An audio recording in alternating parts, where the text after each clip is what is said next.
হ্যাঁ রেডি। হ্যাঁ ready ready ready.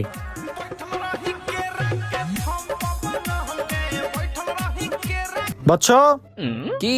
কিছু টাকা দে, উপরওয়ালা তোর ভালো করবো। ওই কাইল্লা তোদের টাকা থাকলে দিয়া দে।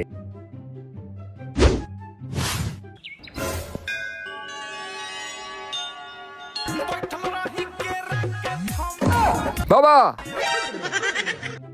বৎস, তোর এই ভালো কাজ দেখে আমি অনেক খুশি হয়েছি। তোর কোনো চাওয়া থাকলে ক, আমি তা পূরণ করবো। আপনি যখন এত কিছু পূরণ করতে পারেন তাহলে আপনি ভিক্ষা করেন কি লিগা? আপনি নিজেই তো আপনার চাওয়া পূরণ করতে পারেন। আরে তুই একবার চাইয়াই দেখ, তোর সব চাও আমি পূরণ করবো। আমার চাওয়া তুমি কে, তোমার বাবা পূরণ করতে পারবো না। বৎস, তুই আমার এখনো চিনস নাই। তুই খালি চাইয়াই দেখ, তোর ইচ্ছা আমি পূরণ করতে পারি কিনা পারি না। বল তোর ইচ্ছা কি? আচ্ছা তাহলে আমার ফর্সা করে দেন। এলো তোর 1000 টাকা। তোর ইচ্ছা আমি কে, আমার বাপ দাদার 14 গোষ্ঠীও কেউ পূরণ করতে পারবো না।